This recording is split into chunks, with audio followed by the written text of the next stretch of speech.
Yalla Erev Tov ou Beshem Hashem, Naaseh Venasliach. Nous sommes ce soir le mardi 8 octobre et le Zayin du mois de Tishrishu racheté par Laetitia Layani, Shachem Varechota Pechol Asherla, pour notre cours numéro 12 sur la vie du juif. Toujours en train de traverser justement les stations journalières, on pourrait dire carrément, de ce que Dieu attend de nous et surtout ce qu'il nous a interdit pour pouvoir avoir une vie de valeur sur terre et surtout Olam Haba. Alors, pour remercier Akadosh Baruch Hu pour tous ses bienfaits, c'est un jour de Hodaya, Be'ezrat Hashem, remercier Hashem. Merci au Rav Tuitou pour sa diffusion de la Torah au quotidien. J'espère ne pas vous saouler justement à ce propos. Une grande réussite spirituelle et matérielle et une bonne santé pour Laetitia ainsi que Jonathan Layani et leurs descendants, leurs enfants, Shachem Evarech Kulam, Bli Yotzei Min Haklal, avec sa permission bien sûr. On rajoutera pour la survie de tous nos otages, Sherzuru, Brim, Ushlimim, Levetam, Be'ezrat Hashem Odayom, לשמור על חיילינו ואותנו מכל צרה ומצוקה ומכל נגע ומחלה וכל עם ישראל בעזרת השם. Une grande pensée pour eux. Alors, je réexplique à chaque fois les cours sont numérotés, numéro 1, numéro 2, numéro 3. Je le conseille vivement. Ce sont des cours qui sont empreints de Moussar, de Halacha, de Hashkafa de la vie. Tous basés selon Divrei Chazal de façon assez universelle. On parle de tout le monde chez nous, on aime le Rabbi, on aime Rabbi Nachman, on aime le Rav Kook, on aime le Rav Ovadia, on aime le Rav Shteman, on aime tous les tzadikim. Ce qui fait qu'au fur et à mesure où j'explique les choses, eh bien je cite au fur et à mesure sur plus de 35 ans, 37 ans d'études, plus ou moins les idées requises qui pourraient nous permettre d'émettre non seulement de faire les choses comme il le fait, mais de faire bekef. C'est-à-dire toujours de garder cette joie de vivre malgré toutes les épreuves de la vie, car le problème du monde non religieux, c'est qu'il ne fait pas ce qu'il faut, il crée des démons avec leurs bêtises, il crée des spectres qu'on ne voit pas mais qui sont là et qui nous emmènent vers le mauvais côté, l'addiction ou alors carrément le déni. On peut voir une vérité, mais on ne l'accepte pas parce qu'on est face à un mur. Et dans le monde religieux, le Satan n'est pas moins fort, puisqu'il nous fait travailler Hachem, mais sans joie. On le fait parce qu'il faut le faire, on le fait parce qu'on sait qu'on est sur la bonne voie, mais le jour où on ira chercher une mitzvah, qu'on va chercher un loto de 50 millions de shekels, vous verrez qu'on aura compris enfin les mitzvot. C'est là qu'est tout notre problème. C'est là qu'est tout notre problème. Le roi David, alav shalom, disait, comme j'ai raconté dans plusieurs shiurim, que toutes les nuits, en train d'étudier la Torah, il disait au soleil, mais qu'est-ce que tu es long, lève-toi, j'en peux plus pour mettre tes tefilines. Nous, c'est... Oh, punaise. Voilà. Un peu fatigant. Pourquoi ? Parce qu'on ne vit pas la réalité du monde de la Torah des mitzvot. On dit Torah temet natan lanu, on le sait. Et on reste dans la faute. C'est celle de le savoir, le Etz Hadat, l'arbre de la connaissance. Pour pouvoir faire une vraie teshuvah, il faut laisser tomber le Etz Hadat et rentrer dans l'arbre de la vie. Vivre, quand on doit mettre les tefilines, ça n'a rien à voir avec le fait de le savoir. Il y a plein de gens qui savent que c'est Shabbat, mais ils ne le font pas comme il le faut. Ils parlent de Chol. Tu dis, tu sais que tu parles de Chol pendant Shabbat ? Oui. Ben oui, c'est comme si tu allumais la lumière. Non. Tu ne vis pas ta Torah. C'est vraiment très important de comprendre que dans la teshuvah, comme dit la Gemara d'ailleurs, et le rapporte Rabbeinu dans l'écouter, oui. Exactement. Le Kutei Moharan, Rabbeinu il dit, il ramène Yesh Teshuvah la Teshuvah. C'est-à-dire que même notre Teshuvah doit faire Teshuvah. Comment l'exprimer ? Eh bien, c'est celui qui pratique dans la connaissance parce qu'il sait que c'est vrai, parce qu'il sait, le mot savoir est en lui. Mais la Teshuvah, dans la Teshuvah, c'est quand il met de la vie dans sa Teshuvah. C'est-à-dire que maintenant, il ne vient plus faire des choses parce qu'il faut les faire, parce qu'il sait qu'il faut les faire. Par exemple, il n'a pas étudié aujourd'hui, il va venir à un shiur. Dougma. Ok ? Il sait qu'il faut que la journée ne passe pas sans Torah. Alors c'est bien, c'est un niveau qui vaut de l'argent, mais ça ne vaut pas de l'or. Pourquoi ? Parce que Tzama Nafshi l'Elohim, tu aurais dû avoir soif de venir étudier la Torah. Et pour vous donner un petit exemple, un petit peu de moussard juste avant de commencer le cours, la Mishnah, le Masechet Avot nous dit Kol Torah Shani Melacha Sofa Betela. Celui qui a de la Torah en lui, étudie la Torah, mais qui n'a pas un travail en lui, Sofa, en fin de compte, sa Torah risquerait de s'annuler. Alors, est-ce que ça veut dire, comme dit Rabbi Ishmael, que chaque juif a le devoir d'étudier et de travailler, ou comme dit Rabbi Shimon Bar Yochai, Torato ou Manuto. C'est-à-dire que son travail, c'est l'étude de la Torah, comme on l'a expliqué à propos de Ilfa et Rabbi Yochanan dans Masechet Ta'anit Kafalef, qu'il y en a qui sont faits pour étudier toute la journée, comme Rabbi Yochanan de Jérusalem. Il y en a d'autres qui sont comme Ilfa, qui sont de tant grands amis de Chamim, mais qui peuvent être comme Rabbi Elazar Sandalar, cordonnier, ou travailler dans plusieurs corps de métier comme Rabbi Tarfon, qui avait beaucoup d'affaires et beaucoup d'usines qui travaillaient pour lui, qui était immensément riche. L'un n'est pas forcément en contradiction avec l'autre. Ça va créer deux mouvements au sein de la société juive, les mitnagdim qui vont selon la shita de Rabbi Shimon Bar Yochai et les chassidim qui vont selon la shita de Rabbi Ishmael. Les chassidim travaillent, comme à New York, quartier, vous allez voir, tous les après-midi, ils travaillent dans l'or, dans les diamants, dans les meubles, en toutes sortes de choses. Et de l'autre côté, le matin, ils sont au kollel, à Zeksat Tamoua. Le rabbi disait d'ailleurs jusqu'à 20 ans que de la Torah, et ensuite tu peux trouver un travail. Travailler, il était parti à la Sorbonne, montrer qu'il a eu son doctorat sans jamais avoir fréquenté de sa vie une école laïque. Et d'ailleurs, il s'en est jamais servi. Hein. Mais ça ne l'a pas empêché de créer l'avion le plus sophistiqué des États-Unis, c'est lui qui l'a défini, ce fameux avion américain noir. Vous connaissez, comme ça, qui est très bizarre, on dirait un triangle, qui est le plus rapide, qui est celui qui peut porter le plus de bombes. C'est le Rabbi Lubavitch qui avait dessiné cet avion avec ses plans pour pouvoir... en tout cas, je ne sais pas si c'est vrai ce que je viens de dire, mais ça fait 3 fois qu'on me le dit. 3 personnes différentes me disent, tu sais au fait que Rabbi Titou, c'est le Rabbi qui aurait... Donc, légende ou pas, ce qui est sûr et certain, c'est que c'est possible. Et c'est ce qui compte. Est-ce que le Rabbi aurait pu? Oui. On est arrivé à la lettre... Oui, alors pardon, je finis quand même. À propos du travail. Tout à l'heure, on parlait de vivre la Torah, de savoir qu'il y a de la Torah. Il y a des gens qui vont toute leur vie travailler puis aller étudier la Torah. Pourquoi? Parce que, comme c'est marqué dans Shabbat 31 Moudalef, Kavata itim la Torah. Est-ce que tu as fixé un temps d'étude? Alors, on va fixer un temps d'étude. Donc, qu'est-ce que tu veux, Dieu? C'est ça que tu veux? Tiens, prends ton nonos et casse-toi. Chas v'shalom de parler comme ça, mais c'est juste une idée préconçue. C'est-à-dire que la personne dit, bon, va être fini, voilà, je les ai mis. Aval, le Ben Ishraï, il dit que mitzvah, belo kavana, qui gouf belo neshama. Une mitzvah sans intention, c'est comme un corps qui n'est pas vivant. Donc, c'est vrai que tu as mis fini. Et cet ange qui se présente devant Dieu, il est un peu mort-vivant. Parce qu'il va exprimer ton enthousiasme sur lequel tout ton salaire va être fixé, non pas sur l'accomplissement de la mitzvah, mais sur l'intériorité avec laquelle tu vas vivre la mitzvah.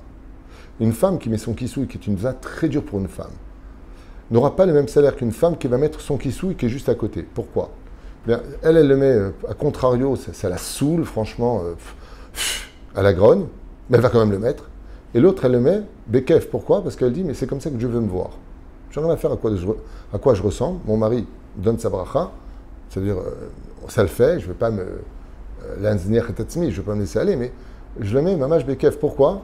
Parce qu'il va y avoir une femme qui va te dire rasera pour le kissou. Tu regardes, chaque fois que tu mets le kissou tous les matins, c'est 1 million d'euros. Tu verras qu'aucune femme va te faire aucune. Aucune. C'est-à-dire, et si elle arrive en Arabie Saoudite, elle va mettre tout de suite un kissou sur la tête, sinon on lui coupe la tête. Donc voilà, je veux dire que il y a cette dimension qui est très importante dans la tchouva, qui est dans la tchouva, c'est de passer à vivre sa Torah. Et dans ce cas-là, il faut savoir que si je ne connais pas la raison de la mitzvah, si je ne suis pas dans ma hitbodedut, dans ma proximité avec mon Créateur, je risquerais de me heurter à quelque chose de grave. C'est que je ne pourrais pas la vivre, cette Torah. C'est-à-dire que pour vivre quelque chose, il faut la connaissance. Donc, qu'est-ce qu'on en conclut? Que la connaissance n'est que le tremplin qui t'amène à vivre la Torah. Mais le but, c'est pas de savoir.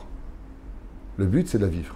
C'est-à-dire que si je m'arrête à étudier la Torah pour la savoir, je peux tout à fait, dans ce cas-là, comme un grand élève qui avait été dans la yeshiva de Porat Yosef, sur les 500 élèves qu'il y avait là-bas, le numéro 1 de la yeshiva à l'époque, c'est il fumait le Shabbat. Il n'y arrivait pas, il fumait sans me dire Pesset le Shabbat. Mais attention, tu prenais une aiguille, tu la rentrais dans le chasse, il te disait exactement quelle page elle était. C'est pour ça que le roi David a écrit dans son 119e Teilim, Vesaifim Saneti. Je déteste ceux qui donnent des références. Pourquoi? Il faut les donner. La 11e Mishnah de la Braïta de Masechet Avot nous dit Amer Beshem Ombrom et Vigelo Alaolam. Alors donne des références. Comment tu peux dire le contraire? Il dit non, il n'y a pas de problème de donner des références. Si tu vis ta Torah, mais si ton but c'est de montrer que tu connais la Torah sans la vivre, c'est là où Dieu déteste ce genre d'individu. Faire attention. Voilà, c'était juste une petite préface. On y va. On est dans la lettre Lamed. On a fait la lettre Aleph, Bet Gimel Dalet et Vav. On est arrivé à la lettre Lamed, donc on est dans le 12e numéro de la vie du Juif. Basé sur le Tikkun de Rabbeinu Nissim, que nous lisons à Yom Kippour, à la Chazara de Shacharit, que vous trouvez dans vos Sidurim. Latznu. Latznu veut dire que nous sommes moqués ou avec comportement avec légèreté. Clown. Alors, il y a une grande différence entre l'humour, qui est très important, mais l'humour, c'est pas de la chariade. Avoir de l'humour, c'est de mener des discussions à dérision pour éviter des explosions. Ça, c'est l'humour du judaïsme. L'humour du judaïsme, c'est que des fois, on pourrait être piqué ou on pourrait être accroché à quelque chose sur lequel les nerfs nous montent. Là, il faut utiliser joker, humour. Je vais tourner en dérision cette mauvaise blague ou cette mauvaise parole de façon à ce qu'on en rit tous et remettre une atmosphère sympathique. La plus grande spécialiste dans ce domaine que je connaisse, c'est mon épouse, que Dieu la bénisse, elle est très forte pour ça, de tourner en dérision des situations qui auraient pu exploser. Elle a ce côté un petit peu naturel d'arrondir les angles. Et ça, c'est très important. Il faut avoir de l'humour. D'ailleurs, je pense qu'un juif sans humour, c'est pas vraiment un juif. Un juif, il a ce côté. D'ailleurs, une fois, l'élève Al-Fafdin, Kolish l'avait dit, pourquoi vous ne charriez pas les juifs? Ils le font tout seuls. Un juif se charrie toujours tout seul. On a beaucoup d'humour. Nos fêtes sont belles. C'est beau, un juif. Bon, Hachem, je suis fier en tout cas, moi, de l'être. Et vous, monsieur? Ça va? Vous êtes bien? T'es bien dans tes pompes? Vous êtes juif, vous, non? Alors, latznu, lotzatznu. Non seulement on s'est moqué, mais le pire, c'est qu'on va mener les autres à se moquer. Alors, on a déjà parlé de ça. Je vous invite grandement à regarder le Télim numéro 1 du roi David, qui parle de ça. Et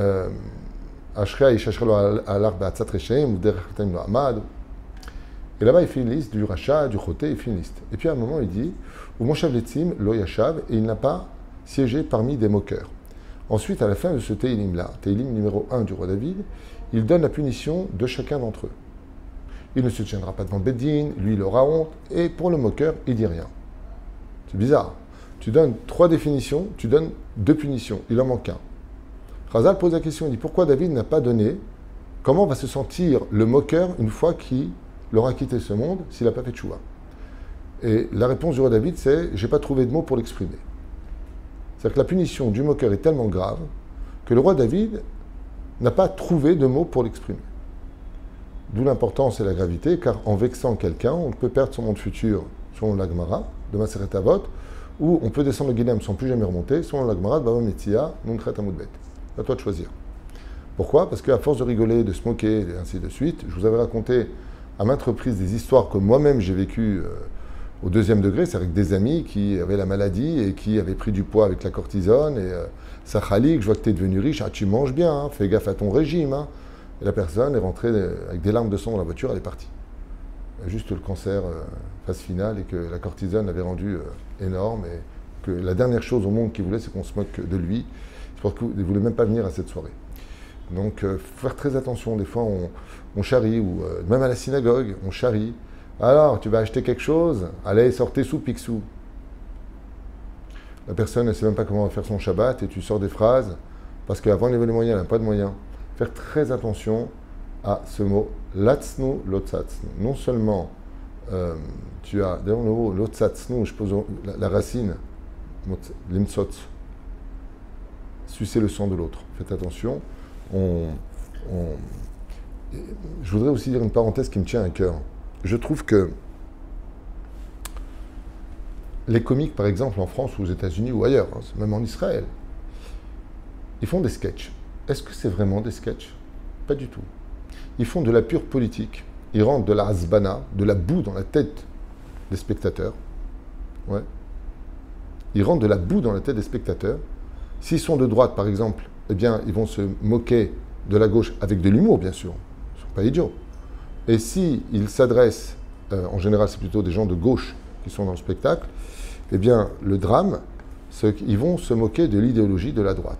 Au lieu du racisme en France, alors que le mec, il est nationaliste. Toute la salle va rigoler. Alors, ils font des sketchs. On a vu, j'ai oublié son nom, Dieu n'est pas donné, qui donc faisait des sketchs sur les colons israéliens. Et il a même été arrêté plusieurs fois pour incitation à la haine dans ses spectacles. Et lui dit c'est de l'humour. Faire très attention à ça parce que cette redondance de se moquer de je rigole, en réalité, le rabbi de Lubavitch, a dit sache que dans une blague qu'on te fait, il y a 50% de ce qu'il pense. Seulement, comme il n'ose pas te le dire sérieusement, il va te le dire avec de l'humour en te disant si c'est avec vexé, ah ça va, je rigole. De l'onachon. Il rigole pas. Il dit ce qu'il pense, mais masqué. Voilà un petit peu ce qu'on peut constater.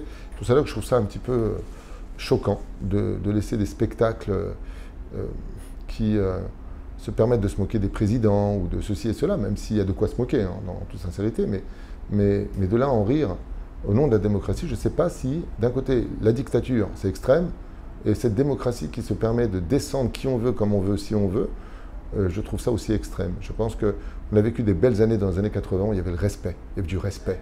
Le président, c'était un président, les ministres étaient ministres. C'est dommage que, malheureusement, aujourd'hui, on soit arrivé à... Les parents, c'était des parents. C'est pas des copains, c'est des parents. C'est dommage qu'on soit arrivé aujourd'hui à un stade de...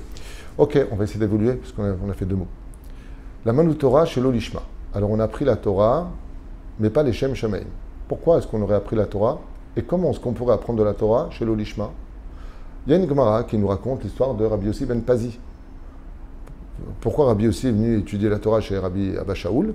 Il lui a dit, je veux devenir riche. Ce qui paraît, il y a marqué, celui qui étudie dans la pauvreté finira par étudier dans l'opulence. Moi, je vais être riche. Alors, Bassov, il est devenu riche. Il y a un donateur qui lui a donné une somme astronomique. Et à force d'étudier la Torah, il est parti lui rendre tout son argent.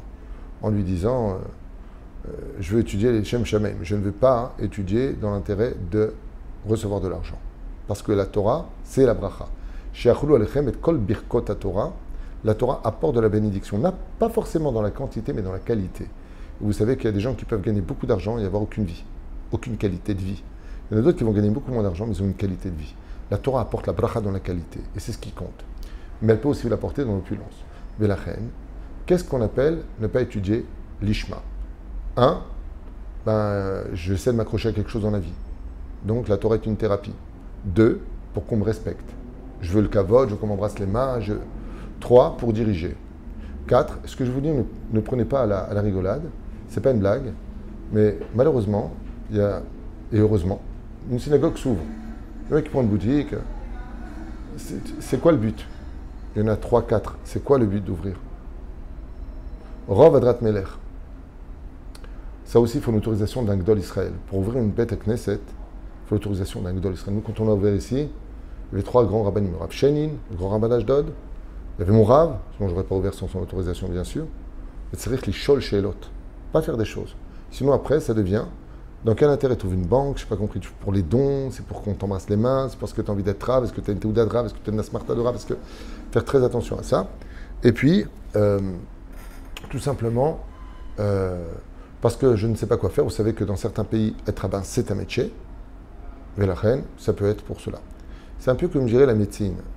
Moi, j'ai connu les médecins, quand j'étais jeune, ils étaient médecins par amour de guérir l'autre. Et aujourd'hui, non, je ne veux pas faire médecin, ça ne gagne plus assez d'argent. Ils n'ont pas tout à fait tort. Vu les prix qu'on doit payer dehors, mieux vaut gagner bien sa vie. Mais l'amour du métier, quand tu es médecin ou vétérinaire, ou que tu touches à la vie de l'autre, si tu n'as pas d'amour pour l'autre, fais pas ce métier. Tu deviens protocolaire dans toutes tes actions. Donc il n'y a pas de cœur, donc il n'y a pas de vie à l'intérieur. Tov. En tout cas, il faut savoir une chose. Pour qui tu te bats, c'est une question qu'on doit se poser tous les matins. Dan, tous les matins tu te lèves. Jonathan, tous les matins tu te lèves. Pour qui tu travailles? Par exemple, il y a des choses qui t'énervent. Mais Dieu, ça n'énerve pas. Est-ce que tu dois t'énerver? Posez-vous la question. Travailler pour Hachem. Une fois, il y a très très longtemps de ça, j'étais à table un Shabbat, le mec s'énerve grave avec son fils. Je posais la main sur sa main, je lui dis, bon, est-ce que Hachem, il veut que tu te fâches contre ton fils Shabbat? Tu lui hurles dessus. Il me dit, je sais pas, Hachem, je sais pas, mais moi j'en peux plus. Je lui dis, tu vois, tu travailles pas pour Hachem, tu travailles pour toi. Alors qu'est-ce que je dois faire? Tu vas le prendre, tu le prends dans les bras, il a juste 4 ans, le gosse, il n'arrête pas de sauter sur les fauteuils, il m'a saoulé, hein. Franchement, c'est un ressort le mec, mais c'est un enfant. Tu le prends, tu lui donnes de l'amour, tu lui mets un tapis par terre. Occupe-toi de lui. Un enfant, c'est pas l'histoire d'une nuit, c'est l'histoire d'une vie. Tov m'a dit, il faut un self-control. Tov, Veshelo, Bigdusha, Taora. Et là, il nous dit quelque chose de plus. Mazé, tu n'as pas travaillé Dieu dans la l'ishma, c'est-à-dire pour lui. Tu as travaillé Dieu, attention, hein, mais pas l'ishma. Donc, tu as travaillé Dieu, mais sans pureté et sans sainteté. Alors ça, c'est un sujet qui est très long. J'en ai souvent parlé dans les cours. Et c'est le but ultime. C'est-à-dire que le tremplin de l'accomplissement de la Torah et des mitzvot, c'est devenir saint. J'ai d'ailleurs dit avant-hier dans un cours, ce qui a fait des grands d'Israël, les grands d'Israël, ce n'est pas leur connaissance, c'est leur sainteté. Chevra Kadisha. On peut être quelqu'un de fort en Torah, mais quelqu'un de tamé, comme Korach, entre autres. Le but de la Torah, c'est d'être quelqu'un de kadosh. Kedoshim tiu ki kadoshani. C'est-à-dire, Lo aninu amen be'askarat berachot.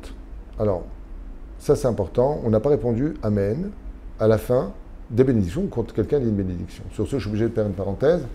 Les Amenim, Alpi Halacha, sont importants. D'abord, dire à tout le monde, on ne dit pas Amin. J'entends souvent les étudiants Amin. Il n'y a pas marqué ni Amin, ni Amin Dada, premièrement. Ou les Français, très souvent, ont le E ponctué. Amen. Non, on ne te demande pas d'apporter quelque chose. C'est pas Amen. Amen, tel quel. Amen. Les Ashkenazim disent Oimen. Je ne sais pas pourquoi, mais en tout cas, ils disent Oimen. Les Thémanites, ils prononcent pareil, Oman. Tenant. Il y a 3 sortes de Amen et il faut faire attention. Le Amen se répond uniquement si j'ai entendu parfaitement sur quoi je réponds, un. Et deuxièmement, il y a ce qu'on appelle Amen Chatoufa ve Amen Yetoma. Alpi Halacha, qu'est-ce que ça veut dire Amen Chatoufa? Prêtez attention à cela. Amen Chatoufa, c'est quand, et malheureusement j'entends ici de quelques personnes, rien à faire, c'est de répondre Amen avant que la personne ait fini sa bénédiction. Souvent dans les brachot de la Haftara, la personne, donc moi entre autres, j'ai pas fini de dire Baruch Ata Hashem Magen David, ok? Je dis Baruch Ata Hashem Mag, Amen. Non, attends. Chatoufa, Chatafta Oto, c'est-à-dire que tu as volé un Amen. On ne sait pas, ce Amen n'est pas fini, on ne sait pas comment le placer. Amen Yetoma, c'est que pour répondre Amen à une bénédiction, on a le temps Torkeda Mira Shalom Alecha Rabbi, c'est-à-dire une fraction de seconde. Ce qui fait que si une personne dit Diavot Shakon Yabidvaro, dit Amen, je viens de dire Amen qui est interdit. Pourquoi? J'ai laissé plus d'1 seconde et demie passer avant de répondre Amen. Yatom, ça veut dire quoi? Orphelin. Ce Amen-là, il est lié à quoi? Donc c'est important de comprendre qu'on doit répondre Amen au moment opportun pour ne pas qu'il soit ni Khatouf ni Yatom. Troisième chose, il y a un Amen qui s'appelle le Amen volé. C'est-à-dire, on peut voler une personne en lui volant son argent, Chaz Veshalom, à Dieu ne plaise, mais on peut voler une personne en ne lui donne pas le mérite. Comment? Eh bien, tu vas faire une bracha sur de l'eau. Et tu fais, pendant un cours, je ne vais pas le faire à voix haute. Imagine qu'on est ensemble. Je n'ai pas pu entendre. Tu m'as volé le droit de gagner une mitzvah. La Gemara dans Masechet Sanhedrin nous dit, à partir de quand on est ben à Olam Haba, on gagne ce monde futur? Dès que tu réponds Amen. Amen, c'est Gematria Malach. C'est le même Gematria que le mot ange. Tu crées un ange. Et les Chachamim nous disent, plus grand est celui qui dit Amen que celui qui fait la bracha. Pourtant, il y a plus de mots. Il dit, oui, mais il a plus de mots, c'est sûr. Il a fait une grande mitzvah, c'est sûr. Mais il profite. Tandis que celui qui dit Amen profite de rien. Ce qui fait que le Amen qu'on répond à une personne, il est encore plus grand que sa bracha. Ce qui fait que n'oubliez jamais de donner du mérite aux autres. Baruch Ata Hashem, une fois au restaurant comme ça, je ne m'y attendais pas. J'étais en train de parler avec un ami, Shlomo, comme ça en train de manger, et je dis, ils m'ont apporté limonade à Garousse, j'adore ça. C'est la limonade verte là, comme ça, pilée dans le glace. Et j'ai dit, attends 2 secondes, Baruch Ata Hashem Elokeinu Melech Haolam She'akon Yavidoro, le restaurant, Amen. Oh punaise. Aval Zachiti, vous avez fait. C'est là. Top. C'était, vous voyez, c'est en même temps des halachot, c'est très sympathique. Même moi, je me kiffe. Nous n'avons pas respecté les personnes plus âgées que nous et nous ne nous sommes pas levés devant nous. À partir de quand, al pi halacha, je me lève devant une personne âgée? Quand il est dans mes arba'a amot, c'est-à-dire dans les 4 arba'a amot, en français, c'est, 2 mètres sur 2 mètres. Moi, je suis assis ici, et là, j'ai une personne âgée qui passe. Mazé âgé, il y a une marloquette de 60 ans, 70 ans, 80 ans. À partir de 70 ans, c'est sûr et certain que Bartzich Lakoum, Tamit Racham n'est pas obligé de se lever. D'accord? Darta Pene Zaken. La Gemara nous dit dans Masechet Sota, même tête à Moudbet, que justement, un des signes de la fin des temps, c'est qu'il n'y aura plus de respect pour les personnes âgées. D'où le fait que je fais moi-même ce minag, qui n'a pas du tout d'avoir lieu. Ce qu'on fait ici, de se lever quand Maurice Simon, parce qu'il a plus de 70 ans, ou des personnes qui sont âgées, il n'y a aucune misère de le faire, dans l'absolu. C'est minag amakom shel. Mais pourquoi je fais ça? Moi-même, en tant que rave, je me lève, alors que je n'ai pas du tout à me lever. Je le fais pour que, si là on le fait, on n'a pas besoin de le faire, c'est pour habituer les gens que quand il y a une personne âgée qui passe, levez-vous devant lui. Alors sachez une chose. Sachez une chose. Je ne sais pas si vous le voyez, mais chaque fois qu'on se lève devant une personne, son visage s'illumine. C'est tellement important, surtout pour une personne âgée, de voir qu'on l'a vu. Les personnes âgées, on les met dans les hospices, on les met de côté. Voilà, on attend qu'ils meurent pour l'héritage. Je pense, c'est dur ce que je dis, hein, mais c'est un état de fait. C'est un état de fait. Moi, je me rappelle ton papa à la Vachalom. À quel âge il est mort? 80. jeune, 76 ans. 76 ans. 76 ans. Pas une fois il est rentré sans que je l'ai accueilli. Pas une fois. Et je me rappelle qu'à chaque fois, il s'illuminait, il était content, je venais le serrer dans les bras. Et ça donne de la vie. Tu as envie de venir. Enfin, mon père était spécial puisqu'il se levait quand on montait à la Torah. Pourtant pas au début. Hein. Non, pas au début. Moi, il est venu me voir la première fois qu'il est venu à la synagogue, ton père. Oh, oui, ça, T'es venu avec machin, il m'a dit, mon fils, j'ai appris le métier, il a plein de diplômes, commencez pas à me rendre trop religieux celui-là. Et Bassof, c'est lui qui serrait les enfants dans les bras et qui a remercié le ciel d'avoir des enfants dans la Torah. Ouais, je dois beaucoup. Hein. Voilà, on va te virer d'ici, toi. Alors, l'ochivanu berachot, atfilot. Oh, d'être concentré dans toute la mida, c'est dur. C'est dur. C'est dur. Tu as dit Akel Akadosh ou Amelech Akadosh? T'étais où? Tu commences ta mida et tu dis Modim, moi c'est Modim. Quand j'ai dit Shema Kolenu, j'ai dit Bonne Yerushalayim, j'ai dit. C'est très dur. Écoutez bien ce qu'on dit. Rabbeinu Nissim, il dit ok, que tu n'arrives pas à rester concentré 100%. Parce que tu n'es pas dans la mida, c'est une chose. Mais écoutez bien les mots. L'ochivanu bevrachot atfilot. Mais le baruch ata Hashem. Tu peux être un peu dans la mida. Vous entendez ici? C'est extraordinaire ce qu'il est en train de nous dire. Que chaque fois que tu prononces le nom de Dieu, comment tu peux le prononcer à être ailleurs? C'est fachot. Quand tu viens et tu dis baruch ata Hashem, soit à ce moment-là, quand tu vas dire par exemple Masmer Keren Yeshua, qui ramène la Géoula. Vous savez qu'on a le devoir de nous rappeler tous les jours de la venue du Mashiach. On dit la Gemara dans Shabbat Lamed Aleph ou dans Sanhedrin Davzaïn Amoud Aleph, peu importe. Alors là-bas, la Gemara, elle nous dit, tu rendras des comptes, est-ce que tu as attendu la Géoula? Alors 3 fois par jour, on dit qu'on attend. Mais quand tu dis Baruch Ata Hashem, Matzmir Keren Yeshua, sois au moins là-dedans. Et là, c'est incroyable parce qu'il n'est pas en train de nous mettre le poids, comme c'est marqué dans le livre Kavayachar, qu'il faut avoir la kavana pour chaque mot qu'on dit. Il dit au moins dans Baruch Ata Hashem, le minimum, la vie d'un juif, au minimum, Fito Birkat Amazon, au moins Baruch Ata Hashem Bon Yerushalayim. Amen. Le Amen, il se dit à voix basse là-bas. Pourquoi on passe de Doraita à des Rabbanan? Tov. Lo istakalnu me'ayin banu. Oh, alors ça par contre, c'est un truc de ouf. Rappelle-toi tous les jours de ta vie d'où est-ce que tu es sorti. Papa. Non. Ma'in bata. Miti pas rucha. La Gemara nous dit dans ma Masechet Avot Beperek Bet Mishnah Aleph. Da me'ayin bata. Sache d'où tu viens. Miti pas rucha. Tu viens d'une goutte puante. Tu n'étais rien. Tu étais une petite semence de rien du tout. Regarde ce que Dieu a fait de toi. Si tu veux savoir comment te diriger vers ton avenir, n'oublie jamais d'où tu viens. Et pour ce principe thérapeutique, Dieu nous rappelle tous les jours, je suis l'Éternel ton Dieu qui t'est sorti du pays d'Égypte. Comme si on ne savait pas qu'on était sorti d'Égypte, peut-être de Hongrie, allez. Non. Sache d'où tu sors pour mieux vivre ton avenir. Rappelle-toi toujours d'où tu es venu. Regarde d'où tu sors. Tout ça, ça va calmer essentiellement quoi? Voilà.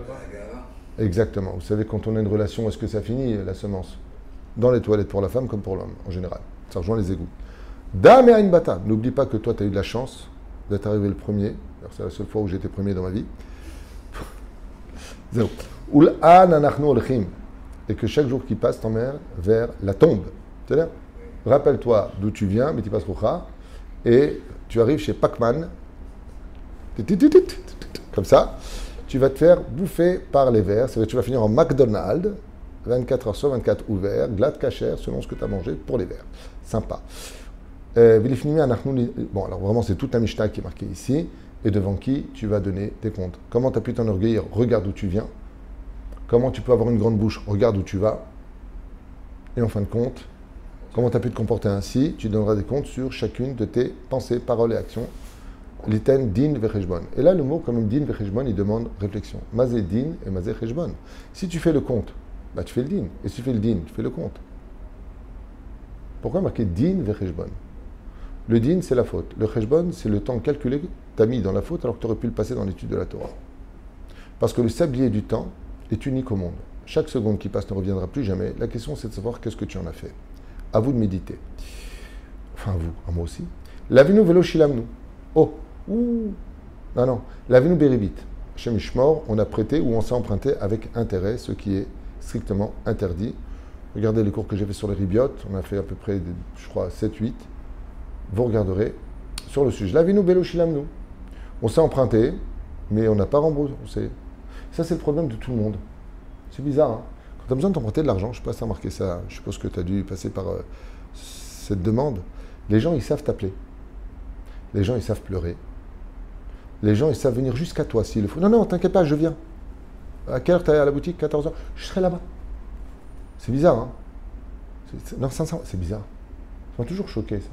Quand il faut rembourser, quand Rabbi, le téléphone, on ne les joint pas, ils ne répondent pas, ils n'ont pas le temps. C'est quand même vachement... Le contraste, il est trop extrême. Ouais. En tout cas, le roi David a écrit « Alové Benu Mishalem » celui qui s'emprunte et qui ne rembourse pas, rachat. C'est un rachat. Comme ça définit le roi David. Maintenant, qu'est-ce que ça veut dire rembourser? Alpidin, si je dois prêter de l'argent, je suis obligé d'avoir 2 témoins ou alors faire un contrat sur lequel il est stipulé que j'ai prêté cet argent en telle monnaie, qui me sera rendu exactement la même somme en telle monnaie. Deuxièmement, le jour du remboursement doit être prescrit. Il suffirait que je rate d'un jour. Au lieu que c'est lundi, j'ai remboursé mardi. J'ai volé la personne. Rabbi Moshe Deri m'avait raconté une très belle histoire au Maroc. Ça vous intéresse? Rabbi Moshe m'avait raconté, qu'au Maroc, à Casablanca, là où il vivait, il mettait son argent dans une espèce de boîte de grande valeur, il était antiquaire, noir. Et quand les gens avaient besoin d'argent, il ouvrait, il donnait l'argent. Il disait à la personne, tu me signes quand tu me rends l'argent. Ah, la semaine prochaine, oui, problème. Ah, ouais. Dimanche matin, 10 h, il est là. Seulement, il n'a pas dit de quelle année. Et le temps, il passe, et le temps, il passe. Il n'y avait pas les téléphones comme aujourd'hui. Et voilà que, 1 mois et demi plus tard, il vient le voir avec des larmes. Est-ce que tu peux me prêter de l'argent? Bon, j'ai dit, bien sûr, mitzvah, tu peux aider, il faut aider. Tu peux prêter, prête. C'est une grande mitzvah. La Gemara nous dit, dans Baba Batra, Medaftet, Amoudbet, que celui qui fait du chesed, il gagne 11 mitzvot. La tzedaka, c'est 6 mitzvot. Elle est belle. Alors il lui dit, bien sûr, la boîte, elle est juste derrière. Il ouvre, il dit, mais elle est vide. Si tu avais rendu, tu aurais trouvé. C'est marocain. Rabbi Moshe m'a dit, si tu avais rendu l'argent quand tu l'as dit, tu l'aurais retrouvé, il serait là. Mais tu ne l'as pas rendu, donc ta boîte est vide, qu'est-ce que tu veux chez moi? La reine, n'oubliez pas un détail. Je vois beaucoup de gens qui, par désespoir, manque de solutions, qui sont vraiment acculés face à une situation où ils ne trouvent pas de solution. Donc ils viennent s'emprunter de l'argent. Ils vont à la banque, ils s'empruntent de l'argent. C'est un très mauvais calcul. Mieux vaut dire, est-ce que tu peux m'aider? Ne demande pas un prêt. Tu as besoin de 10 000 shekels. Il est préférable que tu demandes de l'aide de 500 shekels qui te donnent de bon cœur que t'emprunter 10 000 et de laisser la personne qui t'a sauvé la vie crever. On n'a pas le droit de faire ça. On n'a pas le droit de faire ça. Je trouve ça même pas immoral. Je trouve qu'on n'a même pas besoin de Torah pour ce genre de choses. Tu dis, il est préférable de regarder. Dan, prête-moi 10 000 shekels, pas le mois de janvier. Laisse-moi jusqu'au mois d'avril. Ok? Laisse-moi jusqu'au mois d'avril. Sois intelligent. Prends une roue de secours. Tu peux rembourser avant? Tu rembourses avant. Mais toi, qu'est-ce que tu vas faire au mois d'avril? Tu dis, pas de problème, ma femme, pour Pessah, je récupère mes 10 000, je te donne, tu fais les courses avec. Le mois d'avril arrive. Ouais, mais tu comprends, parce qu'il ne m'a pas payé. Attends, je suis ta mère, moi, j'ai pas compris. Vas-y, tu m'as demandé, je te rends service, et je dois subir en plus tes problèmes. N'oubliez jamais, pour pouvoir aider, on n'est pas là pour subir les problèmes des autres. Sinon, vous allez vous écrouler. Aider veut dire aider. Aider à porter la charge de l'autre, pas porter sa charge. Parce que les gens se déchargent. Par désespoir, ils te jettent leur bébé dans les mains en te disant, bah, vas-y, aide-moi. Non. Après, toujours avec des mots clés, t'es juif, t'es un tzaddik. Oui, ben justement, il n'y a pas marqué Hamor, tzaddik, pas pareil. Tov, l'homme échelé.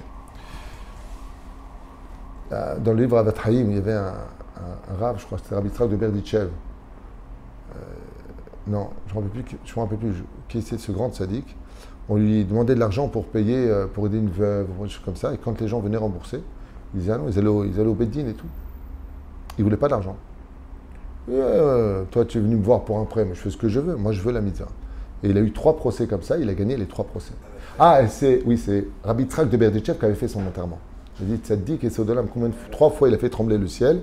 C'est qu'on lui demandait 3 fois des grosses sommes d'argent. Parce que le mari était parti à travers les océans pour chercher la parnassa, il fallait nourrir. Alors il dit voilà, mon mari viendra, il vous remboursera. Le mari est venu rembourser, il a gagné de l'argent. Il lui a dit, vous voulez me voler mes mitzvot, j'ai nourri une femme avec ses enfants, vous voulez m'acheter ma mitzvah, mais monsieur, elle n'est pas à vendre. Mais non, mais c'était un prêt. Elle a dit que c'est un prêt, moi j'ai pas dit que c'est un prêt. Alors, ça vient de la personne elle-même, mais tu ne peux pas imposer à la personne tes problèmes. Faites attention, ne pas oublier. Et pour finir, Livinu Shilamnu, Lokavnu Itim la Torah. Nous n'avons pas fixé un temps d'étude de la Torah, et pour ce, je le rappellerai à tout le monde, mieux vaut étudier 1 heure à heure fixe que 2 heures tous les jours sans heure fixe. Kavata, la Gviut Batorah démontre 2 choses. L'importance que tu lui donnes, tu as rendez-vous avec la Torah adore ça. Et la deuxième chose, quand on étudie à heure fixe, c'est comme pour le régime. Qu'est-ce qui fait grossir quand tu manges à n'importe quelle heure? Mange à heure fixe, tu verras que tu commenceras enfin à équilibrer ton corps au même niveau, la Neshama. Hein, c'est une esthéticienne qui m'a dit ça. Vélo. Esthéticienne, ça dit? Non. Diététicienne. Esthéticienne, non, je n'ai pas de esthéticienne. Ma femme était esthéticienne. Oui. L'onitztarnu al Khorban Bet Hamikdash, on n'a pas pleuré le Khorban Bet Hamikdash, toute la journée on est en train de rire, on mange de la viande, on fait des michons, on s'éclate, alors que Dieu n'a toujours pas de Bet Hamikdash. Donc on parle ici de Tikkun Chatzot. Les hommes, les femmes doivent le faire, même si les femmes n'ont pas le minag, le Rav Ovadia dit, basé sur sur le Kaf HaChaim ou Fren Rabbi Chaim Palaji. Chacun, les femmes, elles doivent le dire, Ben Ishraï et autres. Tov. Shilamnu, quoi? Non, Limanu Leshonu Daber Sheker. Et on a appris à notre langue à accepter le mensonge comme étant un langage normal, d'apprendre à mentir. Moi, une fois, pour éduquer mon fils Ephraim, que Dieu le bénisse, il avait dit une fois un mensonge, donc j'ai pris de l'harissa. Il avait 2 ans. Je lui ai dit, regarde, tu viens de mentir, Ephraim. Il était petit, une douralienne. Et j'ai pris l'harissa. Je lui ai dit, regarde, c'est très piquant. Tu remets encore une fois. Maintenant, regarde l'harissa, mon fils, il était un petit peu... c'est quoi ce truc, tu vois? Et il a refait un mensonge le lendemain. Je lui ai mis l'harissa, il fait ça. Ah ben, il me met à zé. Jusqu'à aujourd'hui, il a 26 ans, il adore l'harissa. J'ai voulu le punir, j'adore ça. Bekitsour, faites très attention de ne pas apprendre à notre langue à mentir.